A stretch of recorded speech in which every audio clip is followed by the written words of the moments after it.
আপনার শরীরে এত কেন কালো দাগ দেখা?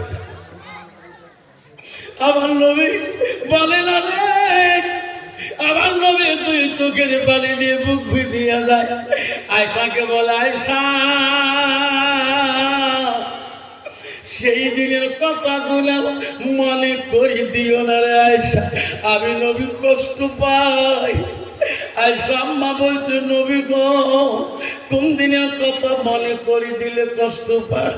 বলছে, ওরে আয়েশা আমার জীবনে ছোটকালে কোনো রোগ বিধি কোনো বসন্ত কলেরা হয় নাই, তাহলে গো নবী তোমার শরীরে এত কালো দাগ কেন দেখা যায়?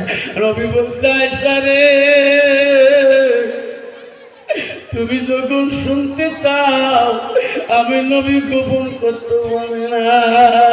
আয়েশা ইসলামের খাতিরে আমি দিন প্রচারের খাতিরে আমি যেদিন তাইবের জমিন গেছিলাম, তাইবের মানুষ আমার চিনতে পারে না। আসলে তাইবের যুবকগুলো আমাকে পাথর মারি মারি আমার শরীরটা কালো ফলে দিয়েছে।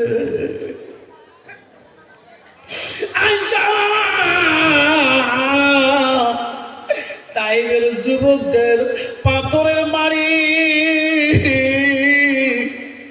আমি নবী কিলাম তো হয়ে গেছিলাম। মাথায় লাগে পাথর, শরীরে লাগে পাথর। আয়েশা সেদিন আমার গা দিয়ে রক্ত, মাথা দিয়ে রক্ত পড়ি, আমার পায়ের মধ্যে জুতে ছিল রে আয়েশা, আমার গা রক্ত দিয়া জুতা ফাও ফাও শব্দ হয়েছিল। আয়েশা রে আমি জমিনে তাইবের জমিনে ধুলি পড়ে গেছিলাম। আয়েশা কান্দি বলছে, ওগো নবী আপনি ইসলামের জন্য এত কিছু করলেন, আল্লাহ কি তোমার পক্ষ হলো না? আয়েশা সঙ্গে সঙ্গে জিবরাইল হাজির হয়েছিল। জিবরাইল আসি বলছে, লাব্বাইক ইয়া রাসূলুল্লাহ হাবিবুল্লাহ, আমি তোমার কাছে হাজির। ওগো নবী কাতর হইও না, আল্লাহ এনাদের উপরে নারাজ হয়ে গেছে। নবী গো আমি তোমার সাহায্যের জন্য আসলাম। ও নবী আপনার জবান দিয়ে বলেন আমি জিবরাইল চোখের পলকের মধ্যে তাইবের জমিন আমি উলট পলট করে দেব। আপনি না বলা পর্যন্ত আমি রাসূল তো করতে পারি না, আমি জিবরাইল তো করতে পারি না। ওগো নবী আপনি বলুন, আপনি বললে আমি তাইবের জমিন উলট পলট বানিয়ে দেব। আমার রাসূল কেমন নবী ছিল? নবী বলছে, জিবরাইল তুমি চলে যাও, জিবরাইল তুমি চলে যাও, জিবরাইল তুমি আর বলিও না, আমি তাইবের মানুষকে ধ্বংস করব না। জোরে বল সুবহানাল্লাহ। জিবরাইল তুমি চলে যাও। কেন গো নবী? জিবরাইল তাইবের মানুষ আমাকে না চিনতে পারে, তার জন্য আমি অভিশাপ দেব না নবী রে। জিবরাইল তুমি যা, আমি এই দুনিয়া ছাড়ি চলে যাব কবরে। একদিন তাইবের বংশ তাকিয়া আমাকে একদিন নবী বলে মানে নেবে। আবারে ফরমান এখনো তাইবের মানুষ যারা ভারত ত্যাগে যায়, আমার একজন দুলে ভাই গেছিল হজে, একজন তাইববাসীর সাথে গল্প করেছিল তাইবের ঘটনা নিয়ে। দুলে ভাই বলে, বলার সাথে লোকটা মনে হয় পাগলা হয়ে জমিনে পড়ে যায়। লোকটা তো কান্দে রে, এখনো শোনা যায় হাদিসের মুখে রে। তাইবের মানুষ খালি বলে, আল্লাহ আমার দেশে তাইবের জমিনে রাসূল কষ্ট পেয়েছে, আল্লাহ আমার নবী আমার সুপারিশ করে কিনা। আমার নবী বলল, ইজা মাতাল ইনসানু ইয়ালকাতাহু ওয়া মা লাহু ইল্লা মিন সালাসাতি নবী বলল মানুষের মৃত্যুর পরে মানুষের সব আমল গোলা নেক আমল গোলা কবরে গেলে বন্ধ হয়ে যায়। আমার নবী বলল ইল্লামিল সালাসাতিন, তিনটা আমল কবরবাসীর জন্য বন্ধ হয় না। নাই থাকবে মা আয়েশা নবীজির গায়ে পানি দিবেন কিনা শুনতে পারবেন, নবীজির গা গোসল করে দিবে শুনতে পারবেন। আজকে আমাদের মা আমাদের বাবা আজকেই ধন্দগাছের জমিনে পড়ি আছে, বাবা আমার মা কবরে পড়ি আছে, আজকে আমার আব্বা কবরে পড়ি আছে, আপনার দাদা দাদি কবরের মধ্যে জমিনে পড়ি আছে। আমি বাবজান আমার আল্লাহ রাসূল বুখারী হাদিসে বললেন ইল্লা মিন সালাসাতিন, তিনটা আমল কবরবাসীর জন্য বন্ধ হবে না।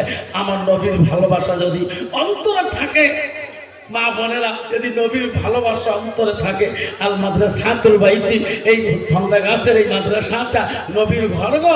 আজকে আমার নবীর ঘরে ভালোবাসার জন্য দেখি রসুলের স্ত্রী মা আয়েশা তাকে গোসল নবীকে করে দিবে কিনা তাও শুনতে পারবেন, তার গোসলের বিপরীত কি হয়ে যাবে তারও তফসির শুনতে পারবেন।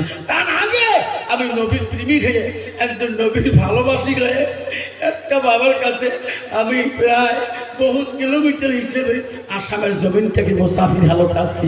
আল্লাহ রসুল বলছেন তিন ব্যক্তির দোয়া বিফলে যায় না। এক নম্বর রসুল বলছে বল মুসাফির, যারা মুসাফির হালতে থাকে তার দোয়া বিফলে যায় না। আমি দ্বন্দ্ব গাছে আজকে মুসাফির হালে আপনাদের কাছে দোয়া নিয়ে চলে যাব, আপনার কাছে আমি দোয়া করে চলে যাব। এই দোয়ার আগে একটা বাপ না, আমি 5টা বাবার কাছে নবীর ভালোবাসা অন্তরে রাখিয়ে যেখানে এলেম শিক্ষা করা হয়, আল্লাহর কোরআনকে শিক্ষা করা হয়, সেই নবীর ভালোবাসা অন্তরে রাখিয়ে আমি 5টা বাবার কাছে আমি 10,000 টাকা করে নিয়ে আমি একটু দোয়া করব। আমি মুসাফির, আমি সকালে গাড়িতে উঠছিলাম, আমি স্কুলে খালি যে সই করছিলাম, সই করি বলছিলাম স্যার আমার সেই ইসলামপুরে দাসপাড়া জলসা আছে, আমার একটু ছুটি দেন। ঠিক আছে যান, সই করি চলে যান। শুধু আপনাদের ভালোবাসায় আসাম কাহা তোমার দাসপাড়া এই ধন্দ গাছ এসিয়েছি। আমি একটা মুসাফির মানুষ, আমি আপনার জন্য দোয়া করে যাব। আজকে সেই দোয়ার আগে আমি 5টা বাবার নাম ধরে দোয়া করতে চাই।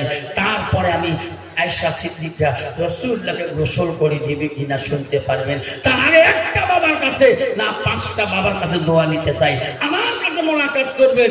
10,000 টাকা আছে কোনো বা 10,000 টাকা আমি 5টা বাবার নাম শুনতে চাই।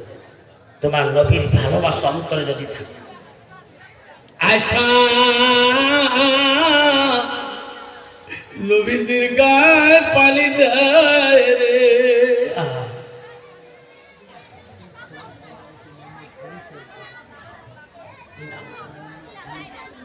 আজকে সবার সভাপতি মোহাম্মদ হেলু বাবা আসেন, সবাই একটু মোলাকাত করি যাবে। তকবীর লাগাবে, তাকবীর, আল্লাহু আকবার। মালাই বাবালাই দেখতে মালা তাকায়া মোহাম্মদ এলু শেখ চাষামিয়া 10,000 দেয় নবীর ঘরে প্রেমে পড়িয়া মা বাবারও লাগিয়া। হাত তোলার সময় দোয়া করি আল্লাহ ওঘো মালা ওঘো আল্লাহ দেখে রে তাকায়া আজকের সবার সভাপতি এলু শেখ বাবা আমার আল্লাহ 10,000 টাকা দেয় এই মাদ্রাসার লাগিয়া মা বাবার লাগিয়া। মৌলানে তাদের দান মেরে মৌলা কবুল করিয়া লা ইলাহা ইল্লাল্লাহু মুহাম্মাদুর রাসূলুল্লাহ। তাকবীর, তাকবীর। হেলু শেখ দানকারী কি জিন্দাবাদ, সভাপতি দানকারী কি জিন্দাবাদ, সভাপতি দানকারী কি জিন্দাবাদ। আসুন সভাপতির মতন করে আরেকটা বাবা আসুন, আরেকজন বাবা আসুন। 8,000 টাকা দেন বলে দেখলে মওলা তাকায়া ফাতেমা হযরত আয়েশা নবীজির গার পানি ঢালে, গার পানিগুলা ওই চোখের নিচে যায়, পড়ার সাথে সামনে মাটি নরম হয়ে যায়, সামনের পায়া দুইটা চোখের সামনে মাটির দিকে দাবিয়ে যায়। আমার নবী দেখল রে চোখের পায়া সামনে দাবি গেল, নবী একটু পিছনে বসলেন, সামনের চাকা পায়া দুইটা ভাষণ হয়ে গেল। আয়েশা আনন্দ খুশি নবীজিকে গোসল দেয়। মা আয়েশার ডান দিকের পাটা পায়া সমানে ছিল গো। নবী যখন দেখল পিছনে দাবিয়া যায়, সামনে যখন আগে বসলেন আয়েশা ডান দিকের পুরো আঙুলটা চোখের পায়া তলে ফাঁসিয়া গেলেন। আয়েশা ধ্যান নড়াতে পারে না, উহা করতে পারে না। নবীজির শরীরের ভরিতে ডান দিকের পুরো আঙুলটা ফাঁসি গেলেন। হায়রে তো বা উহা করে না, হায়রে ওই রক্তগুলা নবীজির গোসলের পানি দিয়া রক্তর ঝর্ণা হয়ে যেতে শুরু হলে। নবী বলে, আয়েশা আমি জীবনে কত একাই গোসল করছিলাম, আমার গোসলের পানির তো রক্ত দেখি নাই। আয়েশা আজকে আমার গোসলের পানিতে এত রক্ত কেন? এই রক্ত আসছে কোথায় থেকে? আয়েশা কথা বলে না, নবী বলে না। তখন আয়েশা এত খুশি, আয়েশা এখন কথা বলে না কেন? নবীজির মাথাটা আয়েশা মুখের দিকে করলেন, দেখে রে আয়েশা দুই চোখের পানি দিয়ে বুক ভিজে যায়, তবু রাসূলুল্লাহকে গোসল দেয়। যেরকম সুবহানাল্লাহ। নবী বলছে, আয়েশা এই গোসলের দায়িত্ব তো তুমি নিজেই নিয়েছো, আমি তো জোর করি তো দেই রে, কাঁদছো কেন বল? নবীজি দেখে রে আয়েশা থরথর করে কাঁদতেছে। আমাদের রাসূল গো চোখে তাকিয়া লাফ দিয়ে নামিয়া আয়েশাকে পাঞ্জা করে ধরলো, বলি রে বলো বলো তোমার চোখের পানি দিয়ে বুক ভিজে যায় কেন? আয়েশা বলো, ওগো নবী আপনার জীবনের গোসলের পানি তো রক্ত দেখেন নাই তাই না? আজকে এটা কোন রক্ত গেতেছে আপনি কি জানেন? আয়েশা জানেন। ওগো নবী আপনার চোখের পায়ের নিচে আমার ডান দিকের বুড়ো আঙুলটা এখনো ফাঁসি আছে, তোমার শরীরের ভরিতে আমার নগুলটা ফেটে দিয়ে আমার শরীরের রক্তগুলা এতকাল তোমার গোসলের পানি দিয়ে গেল। নবী সিদ্দিক বললেন, আয়েশা একটা বারু শব্দ শব্দ করলি না। আয়েশা রে আমার ধরে তুমি এত রক্ত কেন কুরবানি করলি? না আমরা জীবন পরিবর্তন করো, মা তোমার জীবন পরিবর্তন করে নাও, আয়েশার মতন জীবন বানিয়ে নাও। তোমার স্বামী কোনোদিন তোমার পায়ের আঙুল একটা ফাটে দেয়নি, রক্তাক্ত হয় নাই। আয়েশার পায়ে রক্ত দিয়ে নবীর গোসলের পানি ভিজে গেছিল, তবু নবী বলছে, আয়েশা তুমি কোন শব্দ করলো না কেন? আয়েশা বলছে, নবী গো পায়ে রক্ত তো দূরের কথা, পায়ের পুরো আঙুল তো দূরের কথা, ওগো নবী আপনার দেহ মুবারকে যদি আমার আল্লাহটা ফাঁসিয়া যায়, যদি সিপাই পড়িয়া যায়, আমি জীবন দেওয়া রাজি হব, তবে আপনার কাছে একটা শব্দ কথা বলবো না। জোরে বলেন সুবহানাল্লাহ। মা বোনেরা কাকে বলে স্বামী ভক্ত নারী? মা বোনেরা জান্নাত যদি যাইতে চান মা আমরা মা আয়েশার মতন জীবন বানিয়ে নাও। আয়েশা এমন নারী ছিলেন, রাসূলুল্লাহ একদিন বাড়িতে, ওই দিন আয়েশার বাড়িতে মোমো ছিল, সব কিছু ছিল, বাতিও ছিল। আয়েশা রাসূল বাড়ি যাওয়ার সাথে সাথে রান্না করি নবীজিকে খানা খাইতে দিলেন, নবীজি খায়, আয়েশা নিজ হাতে নবীর সাথে খানা খায়। তা আয়েশা এমন চতুর নারী ছিলেন, এত চালাক নারী ছিলেন, নবীজির গোশগুলো আয়েশা আগে খাওয়া শেষ করে দিলেন। আয়েশা গোশগুলো খেয়ে হাড্ডিগুলো রসুলের পাথরের মধ্যে রাখি দিলেন। আমার রসুল রহমতুল আলামিন আয়েশার কামনা হাড্ডিগুলো সুশি সুশি রস খাওয়া শুরু করলেন। জোরে কোন সুবহানাল্লাহ। আয়েশা যখন দেখলো পানি খায়, আমার রসুল রসুল আয়েশা যেদিকে ঠোঁট লাগে পানি খাইলেন, আমার রসুল ওই দিকে ঠোঁট লাগে পানি পান করা শুরু করলেন। আয়েশা আম্মাজান বলছে, ওগো নবী, ওগো বিশ্ব নবী, আমি গুছগুলা সব আগে খেয়ে শেষ করে দিলাম, হাড্ডিগুলো রেখে দিলাম, আপনি বিশ্ব নবী হয়ে আমার কামড়া হাড্ডিগুলো আপনি খাইলেন কেন? আমি যেদিকে পানি পান করলাম আপনি ওই দিকে কেন মুখ লাগে পানি পান করলেন? নবী বলছে, আয়েশা, আয়েশা রে, তোমার কামড়া হাড্ডি যদি আমি খাই, আমার কামড়া হাড্ডি যদি তুমি খাও, আয়েশা, তুমি যেদিকে পানি পান করো ঠোঁট লাগে গেলাসে, আমি নবী যদি সেই দিকে ঠোঁট লাগে পানি পান করি, আল্লাহর দরবারে সেই পানিটা রহমতের পানি হয়ে যায়। আমার ওই হাড্ডিগুলা রহমতি হাড্ডি হয়ে যায়। দুনিয়ার বুকে আমার উন্নতিরা আমার মতন করে এই স্বামী স্ত্রী খাবে রে, আমি রাসূলুল্লাহ খুশি হয়ে যাও। লাই তাকবীর। বর্তমান যুগের নারীরা কত স্বামীর প্রতি আইটে বস্তু খায়, কেন খায় না? মা বলে না, আয়েশা এমন গুণবতী নারী, ওই নবীজি ভাই শুয়ে পড়েছে গো, গভীর রাত হয়েছে, আয়েশা ঘুম ভেঙে দেখে রাসূলুল্লাহ ওই দিন ঘরের ভিতরে নাই, ঘরে মামলা আছে, ঘরের ভিতরেও দেখা যায়, কোথায় কোন জিনিস আছে দেখা যায়, নবীজি ভিতরে নাই। আয়েশার মনের ভাবটা আলগা লাইনে চলে গেল। আমার মনে হয় আমার নবী আমাকে সারি কোনোদিন যেতে পারে না, নবীজি কোনো দিকে গেলে আমাকে বলিয়ে যায়।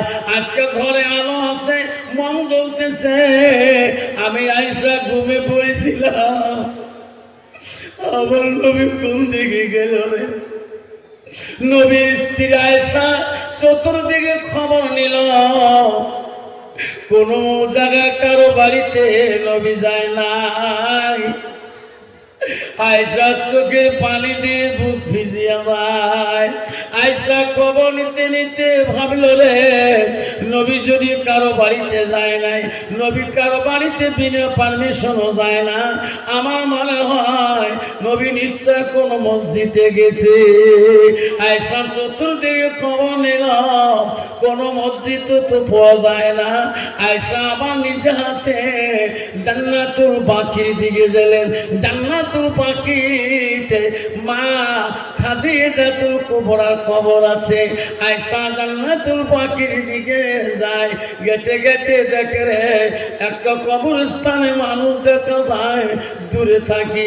আয়েশা গোপনে গোপনে আড়ালে আড়ালে, যাতে আমাকে নবীজি চিনতে পারে না।